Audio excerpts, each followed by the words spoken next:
ओम नमो भगवते वासुदेवाय। ओम नमो भगवते वासुदेवाय। परम पवित्र ग्रंथ श्रीमद् भगवद गीता के चौथे अध्याय का 14वां श्लोक। श्लोक है, नामाम कर्माणि लिप्यन्ति नामे कर्म फले स्पृहा इति मायो अभिजानाति कर्मभिनाशा बध्यते। अर्थात मुझ पर किसी कर्म का प्रभाव नहीं पड़ता, ना ही मैं कर्म फल की कामना करता हूँ।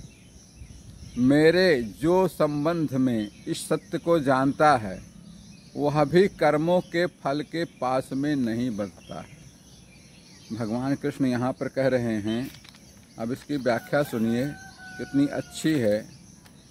कर्म के बंधन से कैसे मुक्ति मिल सकती है, इसके विषय में विस्तृत रूप से व्याख्या करके भगवान कृष्ण यहाँ पर बता रहे हैं। भगवान श्री कृष्ण सृष्टि के सभी कर्मों को करते हैं। भगवान वासुदेव भगवान कृष्ण के रूप में अवतार लिए हुए हैं, नारायण, और सभी कर्म कर रहे हैं। वो सभी कर्मों करते फिर भी वे कर्मों के बंधन में नहीं आते, कारण कि वे अपने सभी कर्मों को निस्वार्थ भाव से और बिना किसी आसक्ति के करते हैं।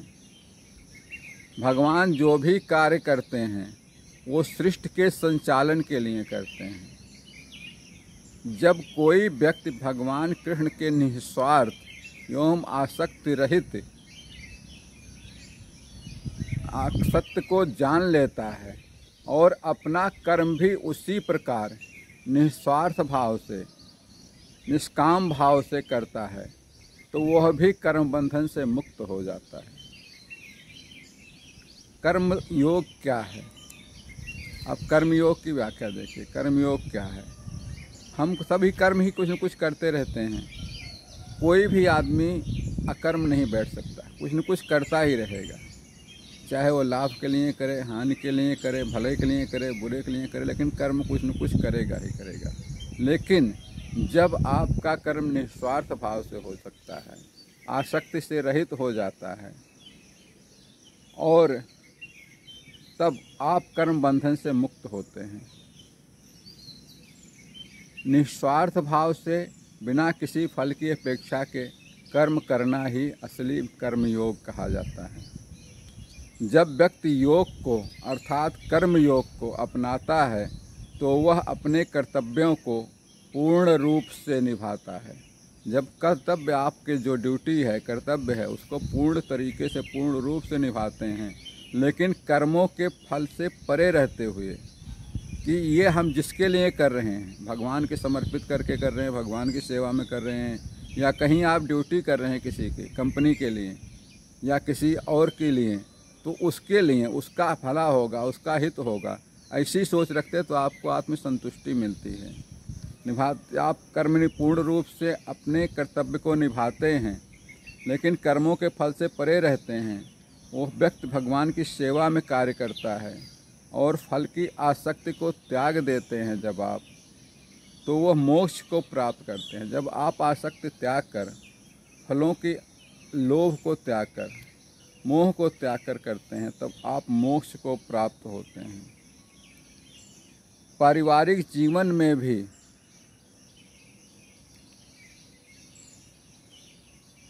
हमें अपने कर्तव्यों को समाज एवं परिवार के प्रति बिना किसी स्वार्थ के करना चाहिए। इससे हमारे रिश्तों में मिठास और समझ बनी रहती है और हम आत्मिक शांति प्राप्त करते हैं। इस प्रकार जब हम कर्म के फल की इच्छा के बिना, आसक्त के बिना, निस्वार्थ भाव से करते हैं तो कर्म बंधन से मुक्त हो जाते हैं और आध्यात्मिक उन्नति की तरफ आगे बढ़ते हैं।